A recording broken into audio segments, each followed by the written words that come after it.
Hello, my name is Jenna McKellips, and I'm telling you this tale from Toronto, Canada. This is a tale often told of the gods, but indeed we've been telling it since before the gods looked mortal and the trees grew wise. In those days, beings had been breathed too recently into earth, and so much of what was said and what was done was new. In those days, there was a spirit of the forest who caught the eye of the sun. And he pursued her, though she loved him not. She fled his advances, hiding within hollows in the earth and in the trees. Finally, she came upon a cave where a man and a woman newly breathed welcomed her and gave her safety. Yet the sun pursued her still, and she feared for her life and the life of her now protectors. She racked her brain for a way to be rescued, and the spirits of the earth heard her thoughts. But the fulfillment of wishes, even unspoken ones, is a dangerous thing. While she slept, the spirits transformed her body from that of a spirit to that of a tree. A glorious tree made of pure glass, so that even if the cave were to collapse, the sun could not reach her, for he would bounce off her leaves and fall through her branches.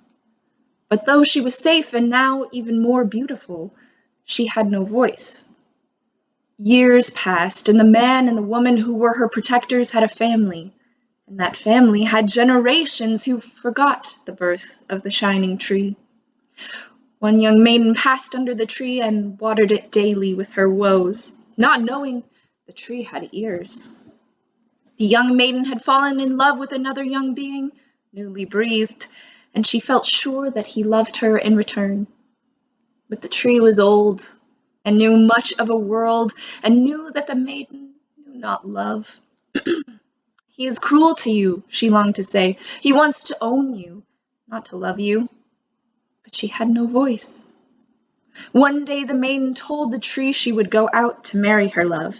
The tree tried to stop her. She rained down her transparent leaves to make the ground treacherous, but the maiden continued, cursing the tree for making her feet bleed. The tree felt anguish, bare-limbed and voiceless. But not long after she had gone, the maiden returned. She had gone to the surface, only to find her love in the arms of another. Hurt in body and mind, she buried her face in the glass tree, and another foolish, unspoken wish was made.